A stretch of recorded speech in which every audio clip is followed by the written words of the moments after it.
నచ్చజెప్పి ఇంట్లోకి పంపించినట్లుగా కూడా తెలుస్తుంది. ప్రస్తుతం లావణ్య ఇంట్లో ఉన్నాం మనం. లావణ్య ఇంట్లోకి తల్లిదండ్రులు కూడా పైన ఉన్నట్లుగా కూడా తెలుస్తుంది. ప్రస్తుతం లావణ్యతో మాట్లాడడం అసలు ఎట్లాంటి నిన్న ఉద్రిక్తతల అనంతరం ఎలాంటి పరిణామాలు ఉన్నాయి, ఈ విల్లాకు సంబంధించిన ఇంటి విషయంలో కూడా అనేక వివాదాలు వస్తున్న నేపథ్యంలో ఒక క్లారిటీ తీసుకునే ప్రయత్నం చేద్దాం. లావణ్య గారు చెప్పండి, ఇప్పటి వరకు ఒక రకమైనటువంటి వివాదం జరిగింది. రాస్తావును మీరు పెళ్లి చేసుకున్నారు, తర్వాత అంటే కేసులు నమోదైనాయి, అనంత కొన్ని వివాదాలు. కానీ ఇప్పుడు మెయిన్గా ఈ ఇంటి గురించి వివాదం జరుగుతుంది. ఇప్పుడు ఏం చెప్తారు మీరు? నిన్న ఎవరో లోపలికి రమ్మంటే రానివ్వడం కాదు, అందరూ వెళ్ళిపోయిన తర్వాత మాకు మాట్లాడుకోవడానికి స్పేస్ వచ్చింది. నాకెంత కాదన్నా ఇప్పుడు కొట్లాడుకున్న ఏదున్నా ఎంత కాదన్నా నాకు తల్లిదండ్రుల్లాగే అత్తమామే వెళ్ళి మాట్లాడేసుకున్నాము. మాకు 5 నిమిషాలు పట్టలేదు నార్మల్ అవ్వడానికి. హూ నోస్ ఇదంతా మేబీ మాకు మంచి అవ్వడానికి జరుగుతుందేమో, లేకపోతే రాజే రావచ్చేమో. ఇప్పుడు ఎలాగైతే వాళ్ళు వచ్చి రావడానికి హక్కు ఉంది అన్నారు, కోర్టులో కేసు ఉండగా అన్నారంటే ఇప్పుడు రాస్తారుని ఎక్కడున్నాడో అక్కడికి వెళ్ళిపోవచ్చు అనే కదా అర్థం. నేను కూడా విడిపోలేదు కదా. సో ఇప్పుడు కూడా నేను రాస్తాను ఎక్కడ షూటింగ్ జరుగుతుందో, చిన్నోడా నేను వస్తాను నాన్న, నేను కూడా చూసి మిస్ అవుతున్నాను, వాళ్ళు ఎలా ప్రాపర్టీ మీద ఇల్లు మా ఇల్లు అని వస్తున్నారో, మరి నేను అనుకుని నమ్మినా నేను రావచ్చు అనడానికి నా అత్తమామలు నాకు అంగీకారం ఇచ్చినట్టే కదా. నా అత్తమామలు నా ఇంట్లోనే ఉన్నారు హ్యాపీగా. వాళ్ళని నేను రావద్దు అనడానికి ఎలా అయితే వాళ్ళకి హక్కు ఉందని ప్రపంచం అంతా చెప్తుందో, నన్ను పంపించడానికి కూడా హక్కు వాళ్ళకి లేదు అన్నది కూడా ఉంది కదండి. దానికి నేను ఈ రోజున చట్టానికి మన మీడియాకి నేను థ్యాంక్స్ చెప్పుకుంటున్నాను. ఇక్కడ ఎవరిని రావద్దు అనడానికి లేదు. రాస్తారని కూడా వస్తాడేమో, మేబీ రావడానికే ఇవన్నీ సంకేతాలేమో. నేను పాజిటివ్గానే తీసుకుంటాను. కానీ నిన్న జరిగిన దాడికి మాత్రం ఇలా జరగకూడదు అని కోరుకుంటున్నాను. ఇందులో రాస్తారని ఉన్నాడా, వీళ్ళ పేరెంట్సే ఆ మనుషుల్ని తీసుకొచ్చారా, లేదా వేరే వాళ్ళు పంపించారా అన్నది ఇప్పుడు మేము కంప్లైంట్ ఇవ్వడానికి వెళ్తున్నాము. పోలీస్ ఇన్వెస్టిగేషన్లోనే తెలుస్తుంది. కానీ ఇప్పటికే ఈ ఇంటికి సంబంధించిన విషయంలో కొన్నప్పుడు కానీ మీరు సపోర్ట్ చేసినట్లుగా మీరు మొదటి నుంచి చెప్తున్నారు. మీ ఫాదర్ కూడా కొంచెం ఆర్థిక సహకారం చేశారు. మొదటి నుంచి కెరీర్ విషయంలో కూడా రాస్తారని సపోర్ట్ చేశాను. అదేవిధంగా ఈ విల్లా కొన్నప్పుడు కూడా మీరు సహకరించారని చెప్తున్నారు. మరి ఇప్పుడు మీకు పూర్తిగా హక్కు లేదు, అసలు నాకు కూడలే కాదని చెప్పి ఇప్పుడు రాస్తారని తల్లిదండ్రులు చెప్తున్నారు. దీన్ని ఎట్లా చూస్తారు మీరు? కూడలే కాదు అన్నప్పుడు మరి ఇప్పుడు ఎందుకు ఉన్నారు వాళ్ళు ఇక్కడ? ఎందుకు అడిగి లోపలికి ఇది వచ్చారు? టెనెంట్గా ఉన్నానా మరి నేను? లావణ్య మా ఇంట్లో టెనెంట్గా ఉంది అని చెప్పమనండి, పోనీ అగ్రిమెంట్ పేపర్స్ చూపించమనండి. నేను పోలీస్ కంప్లైంట్ ఇచ్చాను. మరి అదే పేరెంట్స్ పిల్లల్ని కానీ మాకు ఆశీర్వదించమని ఎందుకు అన్నారు? 2014లో పెళ్ళి అయితే 2019లో కూడా మమ్మల్ని ఆశీర్వదించారు, 2021లో కూడా ఆశీర్వదించారు పిల్లల్ని కనమని. ఫ్యామిలీ గొడవలు అన్నవి ఇప్పుడు నేను ఈ ప్రాపర్టీ కొన్నాను ప్రాపర్టీ మీద అండి, విలువల మీద ప్రేమ తెలుస్తుంది, విలువల మీద. ఇంకా నేను అది వాళ్ళ సమగ్రతకే వదిలేస్తున్నాను. కాకపోతే నాకు వాళ్ళంటే కూడా రెస్పెక్ట్ ఉంది. ఇప్పుడు వస్తువు గురించే అయితే ఇది నా ఇల్లు, అతని ఇల్లు కూడా కాదు, మాది అంతే. నాది రాజ్ది. రాస్తాను పేరెంట్స్ది కూడా కాదు. అతని పేరెంట్స్గా వాళ్ళకి హక్కు ఉండొచ్చేమో, నా పేరెంట్స్గా మా వాళ్ళు వచ్చిపోవచ్చేమో. అంతేకాని మేము జీవనం సాగించిన తర్వాత మేమంటూ ఎంచుకున్న జర్నీలో వచ్చిన ఇల్లు ఇది. రాస్తారుని పేరెంట్స్ ఇదిగో నువ్వు ₹1 ఇస్తున్నాను వెళ్ళి కొనుక్కో అని వాళ్ళ నానిచ్చింది కాదు, రాస్తారుంది కూడా కాదు. అతను ఎలా అయితే కష్టపడి కొన్నాడు అని బయటకెళ్ళి అతను కష్టపడ్డాడు ప్యాషన్ పైన, నేను ఇంట్లో ఉండి బాధ్యతగా నా బాధ్యతలు వ్యవహరిస్తూ నేనున్నాను. సో ఇద్దరిదే అవుతుంది. లేదు ఒక్కరిదే అవుతుందంటే మరి ఇప్పుడు శేఖర్ భాష చట్టం కోసం ఫైట్ చేస్తున్నట్టు ఇంకా ఇంట్లో ఏ ఆడదానికి ఏ హక్కు లేదు, ఓన్లీ మగవాడికే హక్కు, లేదా ఇంటి పేరు ఎవరి మీద ఉంటుందో వాళ్ళకే హక్కు, ఇంట్లో ఆడవాళ్ళంతా బయటకు వెళ్ళండి అని చెప్పమనండి. మరి అందరితో పాటు నేను వెళ్తాను. లావణ్యకు ఒక్కదానికే స్పెషల్ చట్టం అంటే నేను ఒప్పుకోను. సో దీనిపైన ఇప్పటికే మీరు పోలీసులకు ఫిర్యాదు చేస్తామని చెప్తున్నారు. కానీ తల్లిదండ్రులు ఇప్పుడు లోపలికి మీరు తీసుకొచ్చారు నిన్న పోలీసుల సమక్షంలో. మరి ఇప్పుడు కలిసి ఉంటారా? అంత పాజిటివ్ అవుతుంది అనుకుంటున్నారా? ఈ వివాదానికి ఎండు పడుతుంది అనుకుంటున్నారా? ఏం చేయబోతున్నారు నెక్స్ట్ మీరు? నేను ఇంకా వేరే లీగల్ ఆన్గోయింగ్ కేసెస్ ఉన్నాయండి. మస్తాన్ పైన కేసు అయిన తర్వాత రాజ్ మీడియా ముఖంగానే క్షమాపణ చెప్పడం జరిగింది. కాలు పట్టుకొని క్షమాపణ చెప్తున్నాను, ఎందుకంటే థింకింగ్ దట్ అతను నార్మల్ పని చేసుకుంటాడని వాళ్ళ పేరెంట్స్కి కూడా చెప్పడం జరిగింది. మా నంబర్స్ బ్లాక్ చేసినప్పటికీ మ్యూచువల్ ఫ్రెండ్స్తో, సినిమా సెలబ్రిటీస్తో కూడా కబురు పంపించాము, అడ్వకేట్స్తో కూడా, ప్లీజ్ రాజీ పడిపోదాము, వెనక్కి వచ్చేయండి అని. నేను ఆలోచించుకొని చెప్తానమ్మా అన్నారు అంకుల్. నేను మీకు కాల్ రికార్డింగ్ కూడా పంపిస్తాను. ఆలోచించుకొని చెప్తాను అన్న మనిషి వాళ్ళు ఒక 25 డేస్ అవుతుంది, 25 డేస్ ఎగో. మరి ఆలోచించుకొని చెప్తాను అన్న మనిషి రాస్తారు తల్లిదండ్రులే మీకు చెప్పారా? అంటే మాట్లాడదాం వివాదానికి ఓకే మధ్యలో ఉన్న వాళ్ళకి చెప్పారు. ఓకే, మరి అలా అన్న వాళ్ళిద్దరే వచ్చి ఉంటే నేను హ్యాపీగా పిలిచేదాన్ని, ఫుడ్ పెట్టి ఇది చేసేదాన్ని. బట్ రావడం దాడితో వచ్చి వాళ్ళు రావాలి అనుకోవడం కూడా కాదు, లావణ్యని పంపించేయాలి అన్నది. సో ఆ గొడవల్లో నాకేమైనా జరుగుంటే ఒక్క సెకండ్ కదా ప్రాణం పోవడము. వాళ్ళు రావద్దు, వాళ్ళ ఇంట్లో ఉండొద్దు అన్నది ప్రాబ్లం కాదు, నా పైన జరిగిన దాడి ప్రాబ్లం. రావాలి అనుకున్నది నా ఇంటెన్షనే, కోరుకున్నది నేనే, రమ్మన్నది కూడా నేనే. 20 డేస్ ఏగో కాల్, ఆయన మాట్లాడిన కాల్ నేనే రమ్మన్నాను. నింద కాదు, 20 days ago వచ్చేసేయండి, ప్లీజ్ ఇంకా గొడవలు వద్దు, మీ మీద కోపంతో కాదు, రాజు మీద పెట్టి రాజు ఏదో జైలుకి వెళ్ళాలన్నది కూడా కాదు అని సాల్వ్ అవ్వడానికి మంచిగా ఆరంభం ఒక్క అడుగుతోనే కదండి. నేనే ఫార్వర్డ్ స్టెప్ తీసుకున్నాను, క్షమాపణ కోరాను, కేసు వెనక్కి తీసుకున్నాను. అక్కడి నుంచి రియాక్షన్ రాలేదు. ఎక్కడి నుంచి వచ్చింది? దాడి వచ్చింది. మళ్ళీ నేను వెళ్ళి లాస్ట్ టైం కూడా తలుపు కొట్టానండి. ఆ రోజు కూడా బిగ్ టీవీ ఫాలో అయినట్టుంది వాళ్ళ ఇంటికి. తలుపు కొట్టిన దానికి అటెంప్ట్ టు మర్డర్ కేసు పెట్టారు. ఇప్పుడు నాపై నిజంగానే దాడి జరిగింది. మరి నాపైన ఇప్పుడు హత్య ప్రయత్నం జరిగిన దానికి కారణం ఎవరవుతారు? రాజ్ తరుణ్ అవుతాడా? రాజ్ తరుణ్ పేరెంట్స్ అవుతారా? శేఖర్ భాష అవుతాడా? ప్రీతి అవుతాడా? ఉదయ్ అవుతాడా? మేఘన అవుతుందో? నిన్న జరిగిన ఇంత రచ్చకి ఎవరు కారణం అవుతారు అన్నది ఖచ్చితంగా పోలీసులే చెప్పాలి. నేను లీగల్ యాక్షన్ అయితే తీసుకుంటాను. ఎవరు నిన్న నా పైన జరిగిన దాడికైతే నేను ఎట్టి పరిస్థితుల్లో వదిలిపెట్టను. సో నిన్న రాజ్ తరుణ్ని కోర్టు మెట్లు ఎక్కిస్తానని చెప్పారు, మళ్ళీ ఇప్పుడేమో ఒకవేళ వస్తే నేను స్వాగతిస్తానని చెప్తున్నారు. ఈ రెండు స్టాండ్ విషయంలో మీరు ఎట్లా ముందుకెళ్ళారు? ఇప్పుడు వస్తాను అన్నాడంటే వచ్చాడు, కాంప్రమైజ్ అయిపోయింది. కాంప్రమైజ్ అయిపోతే కోర్టు మెట్లు ఎందుకు ఎక్కాలండి? రాని పక్షంలో నాకు అన్యాయం జరిగినట్టే. నాకు న్యాయం ఎవరు చేస్తారు? న్యాయం అంటే ప్రాపర్టీయో డబ్బో ఇదో కాదండి, సమాధానం. నాకు సమాధానమే చెప్పకుండా ఇంట్లో నుంచి వెళ్ళిపోయాడు. నన్ను ప్రేమిస్తున్నా అన్నాడు, పెళ్లి చేసుకుంటావా అని అడిగాడు. నేను అప్రోచ్ అవ్వలేదే, నేను ఐ లవ్ యూ చెప్పలేదే. నన్ను పెళ్లి చేసుకుంటావా నేను అడగలేదు. నా మొత్తం జీవితాన్ని ఇచ్చేసాను. నేను చాలా కలలతోనే వచ్చాను. అతనికి ఎంత ప్యాషన్ ఉంటుందో నాకు అంతే ప్యాషన్ ఉంది. నేను మా అమ్మ నాన్నకు ఒక్క ఆడబిడ్డనే. ఈ రోజున అతను హీరో అయిపోయి నా దగ్గర ఇంత డబ్బు స్టేచర్ ఉంది అనుకుంటాడు, కానీ నార్మల్ మిడిల్ క్లాస్ కుటుంబానికి చెందిన వ్యక్తే అతను కూడా. ఆ విధంగానే మనం ఎప్పుడు చూడాలి. హీరో అయితే కొమ్ములు వస్తాయి, హీరో అయితే పలుకుబడి ఉంటుంది, నువ్వు ఏదైనా చేయొచ్చు అంటే నేను అలాంటి మనిషిని కాదు. నీ ఎదురుగా లావణ్య ఉంది. లావణ్య తన తండ్రి అయినా తన అన్న అయినా రాజు అయినా సరే ఎవరికైనా ఈక్వల్గానే ఫైట్ చేస్తుంది. నేను అలాగే రాజ్ తరుణ్ కూడా ఈక్వల్గా ఫైట్ చేశాను. చట్టం ఉందని నమ్మానండి, అంతే. కానీ మీ ఫాదర్ ₹1 కోటి సాయం చేశాను ఇల్లు కొనే సందర్భంలో కావచ్చు, రాజ్ తరుణ్కి మొత్తంగా చేశాను, దానికి సంబంధించిన ఆధారాలు ఉన్నాయా? మరి మీరు స్టార్టింగ్లో ఇల్లు కొనేటప్పుడు మీరు ఎలాంటి సపోర్ట్ చేశారు? ఇప్పుడు ఇల్లు కొనేటప్పుడు సినిమా పరంగా కొన్నారండి. ఆ 2 సంవత్సరాలు ఇంటికి కావాల్సిన వస్తువులు కానీ ఇంటికి కావాల్సిన సప్లైస్ కానీ ఏదైనా మా పేరెంట్స్ ఇచ్చేవాళ్ళు.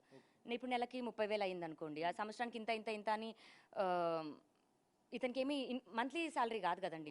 సినిమా చేస్తే పని వస్తుంది సపోర్టింగ్ చేయడానికి. అది కారు అవ్వచ్చు, ఎలక్ట్రానిక్ ఐటమ్ అయి ఉండొచ్చు, రాజు వాడే ఫోన్లు అయి ఉండొచ్చు. ఇప్పుడు కూడా ముంబైలో ఫోన్ తీసుకొచ్చానన్నాను, నేను కొన్న ఫోనేనండి అది. ఆ ఫోన్ ఐఎంఏ నెంబర్ కూడా ట్రేస్ చేయండి, నా పేరు మీదే ఉంటుంది. అండ్ 2 సంవత్సరాలు కోవిడ్ టైంలో మరి సినిమాలు చేయలేదు. అప్పుడు ఎక్కడి నుంచి వచ్చే డబ్బులు? మా పేరెంట్స్కి ఉన్న దాంట్లో అంటే కట్నం పరంగా ఇగో నీకు 50 లక్షలు ఇచ్చి కూతుర్ని పెడుతున్నాం అనకపోయినా మాకు అవసరం ఉన్నప్పుడు ఇచ్చింది వాళ్ళే. మా పేరెంట్స్ నుంచి, మా బ్యాంక్ అకౌంట్స్ నుంచి నా అకౌంట్ కానీ రాజ్ అకౌంట్ కానీ పడ్డ ట్రాన్సాక్షన్స్ నేను చూపిస్తాను. రాజ్ తరుణ్ పేరెంట్స్ నుంచి రాజుకి పడ్డ అకౌంట్స్ రాజుని చూపించమనండి. ఇక్కడ ఎవరికి సపోర్ట్ చేసుకుంటా వచ్చారు అన్న తెలుస్తుంది. రాజు వాడే ఒక షర్ట్ దగ్గర నుంచి కూడా ఫస్ట్ షర్ట్ బ్రాండెడ్ కొనిచ్చింది నేను. అతను సైమా అవార్డ్స్కి వెళ్తున్నాడు అన్న దగ్గర ఫస్ట్ ఇంటర్నేషనల్ ట్రిప్ తీసుకెళ్ళింది నేను. అతను ప్రతి కళ్ళని అతనిలో చూసుకున్న మనిషిని నేను. అతని కెరియర్ అమ్మాయిల వెనక పడి పోగొట్టుకున్నది అతను. లావణ్య తప్పుడుదైతే, లావణ్య డ్రగ్స్ దాంట్లో ఉంటే ఇతనికి 11 ఏళ్ళు పట్టిందండి నా డ్రగ్ వ్యవహారం బస్ చేయడానికి. నన్ను వదిలించుకోవాలన్న ప్రాసెస్లో మస్తాన్ సాయితో కుమ్మక్కై మస్తాన్ సాయితో ఇది చేశాడా, లేదా మస్తాన్ సాయితో అలా జరిగిన తర్వాత అతనికి ఒక అవకాశం దొరికి నన్ను ఎంకరేజ్ చేశాడా అన్నది కూడా నేను ఫైట్ చేస్తాను. అందులో రాజ్ తరుణ్ తప్పున్నా రాజ్ తరుణ్కి శిక్ష పడాలి. మస్తాన్ సాయి ఆల్రెడీ కూడా అనుభవిస్తున్నాడు. మస్తాన్ సాయి తప్పు లేకపోతే at the same time Mastan సాయిది కూడా ఇదవుతుంది. అంటే అతను చేసిన క్రైమ్స్ కాదు, నా విషయంలో నన్ను ఎందుకు ఇలా ఇబ్బంది పెట్టాల్సి వచ్చింది అన్న దాంట్లోని రాజ్ తరుణ్ హస్తం ఎంతుంది అన్నదాన్ని కూడా నేను లోతుగా వెళ్తాను. సో రాజ్ తరుణ్కి కొంత సపోర్ట్, ఇటు శేఖర్ భాష కావచ్చు, ప్రీతి కావచ్చు, వీళ్ళందరూ సపోర్ట్ చేస్తూ ఇప్పటి వరకు ఉన్నారు. కానీ ఇప్పుడు ఇల్లు విషయంలో కూడా వాళ్ళంతా వచ్చి మిమ్మల్ని, అంటే మీరు ఒంటరిగా నిన్న ఫైట్ చేయడం, అక్కడ వాళ్ళు మాత్రం సపోర్టింగ్గా వచ్చి ఉండడం, రాజ్ తరుణ్కి సపోర్టింగ్, దీన్ని ఎట్లా చూస్తారు? ఇంకా మీరు అంటే అదే హీరో రాజ్ తరుణ్ వీళ్ళందరికంటే ముందు నాకు కూడా అంతే కదండి. నేను అలా ఉండలేక ఫైట్ చేస్తున్నాను కాబట్టి వాళ్ళకి తగిలారా ఏంటి? వాళ్ళ ఇప్పుడు అదే స్టేచరో డబ్బులో లావణ్య దగ్గర ఉంటే ఖచ్చితంగా లావణ్య దగ్గరే ఉంటారు. అదే రాజ్ తరుణ్ ఏం లేకుండా జీరో అయ్యి మా అన్న అన్నమనండి, నా ఫ్రెండ్ అన్నమనండి, అదే శేఖర్ భాషను కూడా నార్మల్ వ్యక్తి రాజ్ తరుణ్ అయితే వచ్చి సపోర్ట్ చేయమనండి. ఖచ్చితంగా అది కాదు. డబ్బుల కోసం అండ్ ఫేమ్ కోసం అండ్ రాజ్ తరుణ్కి చేస్తే 10 మంది వస్తారు ఫ్యాన్స్ కానీ ఎవరైనా సరే. కానీ లావణ్య ఇప్పుడు సింగిలే, ఎప్పుడు ఒంటరిగానే పోరాడుతుంది. కానీ రాజ్ తరుణ్ రియాలిటీ కూడా బయటకు వస్తే అదే ఫ్యాన్స్ కూడా కుటుంబాలు ఉంటాయి, అదే ఫ్యాన్స్ కూడా ఒక ఆడపిల్ల ఇంట్లో ఉంటుంది. అసలు నిజమైతే ఎన్ని రోజులు ఎన్ని రోజులు బయటికి రాకుండా అయితే ఉండదు కదండి, ఖచ్చితంగా బయటకు వస్తుంది. అండ్ చట్టం ఉంది. ఇప్పుడు మన శేఖర్ భాష కూడా నేను మగజాత ఆనిముత్యాన్ని నేను చట్టంలో మగజాతి హీ టీమ్స్ అన్నది రావాలి అని చట్టం మీద పోరాడే అతను ఇంటి మీద దాడికి పంపించడం ఎంతవరకు కరెక్ట్, ఇంటి ముందు ధర్నా కూర్చోవడం ఎంతవరకు కరెక్ట్, మా కమ్యూనిటీ బయట. అంటే ఇప్పుడు అతని ఇంటికి నేను వెళ్ళొచ్చు అని నాకు యాక్సెస్ ఇస్తున్నాడు అతను. వెళ్ళొచ్చు అని చెప్పమంటే ఇప్పుడే వెళ్దాం, నేను మా ఇంటికి వచ్చి ఏం మాట్లాడామని ఇప్పుడే అడుగుదాం, నేను 10 మందిని తీసుకొస్తాను. అది కాదు పద్ధతి. మనుషులుగా మనం బతికే పద్ధతి కూడా అది కాదు. ఒక్కదాన్ని చేసి అంత టార్గెట్ చేశారు. ప్రీతి అత అరుచుకుంటూ ఆ చప్పట్లు కొట్టుకుంటూ ఆడపిల్ల బిహేవ్ చేసినట్టు కూడా చేయలేదు. మరి లావణ్య పడితే కోపం అన్న రోజున, ప్రీతి అంత చేసిన రోజున ఏ ఒక్కరు మాట్లాడలా. మీడియా అందరి మీదకి వెళ్ళిపోయింది, మా కమ్యూనిటీలో మా సెక్రటరీ గారి మీదకి వెళ్ళిపోయింది. ఎంత రచ్చ చేశారు మా కమ్యూనిటీలోకి వచ్చి. అంటే మేము యాక్సెస్ ఇచ్చి ఇది చేసామా, గేట్ దగ్గర చెప్పాము, అటు రాస్తారుని యాక్సెస్ ఇచ్చి పంపించాడు. నేను మీకు కాల్ కూడా చూపిస్తాను. మేనేజర్కి రాస్తారుని ఫోన్ చేసి యాక్సెస్ ఇచ్చాడు. అంటే వీటన్నిటి వెనకాల రాస్తారుని లేడా?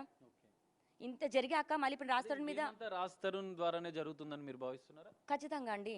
ఇప్పుడు రాస్తారుని ఇది వెనకాల లేకపోతే నేను రాస్తారుని మీదకి వెళ్ళను. రాస్తారుని ఉంటే రాస్తారుని మీదకి వెళ్ళాలి కదా. సో వెళ్ళాలి అని ఆ స్టెప్ తీసుకున్నప్పుడు 2 మాటలు ఎలా మాట్లాడిందని అవుతాను. అర్థమవుతుందా? ఇక్కడ నేను ఎక్కడ 2 మాటలు మాట్లాడలేదండి. నాకు జరుగుతున్న వాటికి నేను డిఫెండ్ చేసుకుంటూ పరిస్థితులను బట్టి నేను వెళ్లాల్సి వస్తుంది. దయచేసి అది అర్థం చేసుకోండి. నేను ఏ ప్రాపర్టీ కోసం ఏది చేయట్లా. రాస్తారుని హీరో అయ్యాక, రాస్తారుని డబ్బులు, కార్లు, బంగ్లాలు ఏవో కొన్నాక నేను రాలేదు. లైఫ్ అంతా అప్ అండ్ డౌన్ ఉంది. రాస్తారుని లైఫ్లో సినిమా చూపిస్తామమ్మ, కుమారి 21F, ఉయ్యాల జంపాల కానీ, ఈడో రకం ఆడో రకం, అంత పెద్ద పెద్ద సినిమాలు చేసి లైఫ్ సక్సెస్ఫుల్గా ఉన్న టైంలో ఉన్న అమ్మాయిని నేను. ఏ మగాడైనా సరే ఒకటే గుర్తుపెట్టుకోవాలి. రాస్తారునికి కష్టంలో ఉన్నప్పుడు మీరు సపోర్ట్ చేయడము, కెరీర్లో ఆయన ఎదగడానికి కూడా మీరే కారణం. మీరు సపోర్టింగ్ ఎంకరేజ్మెంట్ చేసి ఇవన్నిటికీ మీరు సపోర్ట్ చేశారు. కానీ ఇప్పుడు మీరు తీవ్రంగా నేను అన్యాయానికి గురైనా అని చెప్పి మీరు చెప్తున్నారు. సో ఇప్పుడు ఈ మొత్తం వ్యవహారానికి సంబంధించి లావణ్య ఏం చెప్తుంది? ఎందుకంటే మొదట అంతా ఆయన కెరీర్కి సపోర్ట్ చేసి ఇప్పుడు ఇంట్లో నుంచి మిమ్మల్ని పంపించే కుట్ర జరుగుతుందని మీరు చెప్తున్నారు. ఇంట్లోంచి పంపించాలని ఎంత కుట్ర జరిగినా పంపించే అయితే జరగదండి. అది నేను వెళ్ళిపోవాలనుకుంటే వెళ్ళిపోతాను. కానీ వాళ్ళు ఈ రకంగా అన్యాయం చేసి పంపించాలంటే మాత్రం నేను వెళ్ళను. ఎందుకంటే నా పోరాటమే అది. మనిషికి నువ్వు విలువ ఇవ్వు. నువ్వు ఎంత పెద్ద హీరో అయినా సరే, మనిషికి నువ్వు మానవత్వం లేకుండా నువ్వు బిహేవ్ చేసిన రోజున నువ్వు మనిషిగా పనికిరావు. నువ్వు ఏ రకంగా హీరో అవుతావు అన్నదే నా డే 1 నుంచి కూడా ఫైట్. నువ్వు నన్ను ఎలా అయితే పెళ్లి చేసుకుంటావని అడిగావు, అలాగే Lavanya it's not working out అని మంచిగా చెప్పు. నేనేం క్రూయల్ పర్సన్ని కూడా కాదు. నువ్వు ఆ వాల్యూ ఎక్కడిచ్చావు నాకు? నా ఫైట్ అంతేనండి. నేను కోర్టు వరకు చివరికైనా అదే వెళ్తాను. రాస్తారుని వచ్చి క్షమాపణ చెప్పి మిమ్మల్ని ఇక వదిలేయమనంటే మీ స్టెప్ ఏమి ఉండబోతుంది? మరి రాస్తారుని వచ్చి క్షమాపణ చెప్పాలని కూడా నేను ఏదో కోరుకోనండి. నా 1 సైడెడ్గా నేను అన్కండిషనల్గా అతను అంతే ప్రేమిస్తాను. కాకపోతే వచ్చి సమాధానం అయితే చెప్పాలి. నాకేదో మీడియా ముఖంగా సమాధానం ఇది కూడా కోరట్లేదు. నాకు సమాధానం, ఎందుకంటే నన్ను కదా నువ్వు తీసుకొచ్చుకున్నావు, నాకు సమాధానం నువ్వు ఖచ్చితంగా చెప్పాలి. ఆ సమాధానం కోసం 10 సంవత్సరాలైన కోర్టు ఎక్కుతాను, మెట్లు కూడా ఎక్కుతాను. ఎందుకంటే సమాధానం చెప్పాలి. సమాధానం చెప్పకుండా ఒకవేళ నేను చనిపోయినా అతను చనిపోయినా మళ్ళీ జన్మంటూ నేను పుడతాను. రాస్తాను సమాధానం చెప్పాలి. ఎందుకంటే నాకు 19వ ఏటన నేను నా పేరెంట్స్ని వదిలేసి వచ్చేసాను అతని కోసం. అతన్ని నమ్మాను. నన్ను పెళ్లి చేసుకుంటావా అన్నాడు, ఎటర్నల్ అన్నాడు, జీవితాంతం అన్నాడు. సరే పోయాడండి, ఇష్టం లేదన్నాడేమో. నాకు తిరిగి జీవితం అన్న ఉండాలి కదా. ఇంకో అబ్బాయి అయినా నన్ను అప్రోచ్ అవ్వడానికన్నా, నాతో మాట్లాడడానికన్నా నాకేమన్నా మంచి ఇమేజ్ ఇచ్చారా? నీవే సరే. లావణ్య చండాలం, రాస్తారుని ఏంటి? రాస్తారుని ఏమైనా మంచిగా మాట్లాడి వెళ్ళాడా? ఇప్పుడు చేస్తున్నదైనా మంచి పద్ధత? అంటే రాస్తారుని హీరో అయిపోతే ఏదైనా చేసేయచ్చా? అంటే నాకు మిగతా జీవితం ఉండకూడదా? ఇంకెవరు నన్ను పెళ్లి చేసుకుంటారు? లేకపోతే హీరో కావడానికి పూర్తిగా మీ లైఫ్ సాక్రిఫైస్ చేశానని చెప్తున్నారా మీరు? ఖచ్చితంగా అండి. ఎందుకంటే నేను షార్ట్ ఫిల్మ్స్ చేసేటప్పుడు తనకి ఇష్టం ఉండేది కాదు. నేను షార్ట్ ఫిల్మ్ చేశాను. నాకు కూడా ఒక 20 to 30 lakhs వ్యూస్ ఎంతో అలా ఉండేవి యూట్యూబ్ ఛానల్కి. మంచిగా ఉండేది. కానీ అదంతా వద్దనేవాడు. స్టార్టింగ్ డేస్లో కూడా ఒక మేడ్కి 3000 5000 శాలరీ ఇచ్చేది కూడా వర్క్ నేను చేసుకుంటూ దాంతో ఒక షర్ట్ కొనిచ్చేదాన్ని. నేను బయటికి వెళ్ళేటప్పుడు బ్రాండెడ్ షర్ట్ ఉండాలని ఫస్ట్ వాచ్ కొనిచ్చాను, ఫస్ట్ కారు, ఫస్ట్ అన్నీ నేను. మరి ఈ రోజున నన్ను లాస్ట్ చేసేసాడు రాస్తారుని సమాధానం చెప్పకుండా. సో ఇప్పుడు నాదే రాస్తారుంది ఇల్లు అండి. మా పేరెంట్స్ వీళ్ళు, మా అత్త మామ వాళ్ళు, వాళ్ళదైతే అవ్వదు. ఎందుకంటే జీవనం మేము సపరేట్ సాగించాం. మేము రానివ్వకుండా ఏం లేదు. ఎందుకంటే వెళ్ళిపోయింది కూడా రాస్తారు. సంవత్సరం తర్వాత వచ్చి మా ఇల్లు అనేసారు. సంవత్సరం అంతా ఇప్పుడు మరి ఏమైంది? అదే వాళ్ళతో మాట్లాడడానికి కూడా నేను వెళ్ళాను. ఆ రోజున ఏం లేదు. రానివ్వకుండా డోర్ దగ్గర నుంచి ఉంటేనే అంత ఫైట్ చేసేసారు. ఇదంతా జనాలకి, ప్రజలకు అంతా అర్థమవుతుంది. రేపొద్దున కోర్టు కూడా తీర్పు అనేది ఇస్తుంది. నేను అదొక్కటే నమ్ముతున్నాను. మనం కూడా అందరం చట్టాన్ని గౌరవించి చట్టపరంగా వెళ్దాము, పోలీసులకి గౌరవిద్దాము. గౌరవంగానే నిలుస్తుందండి.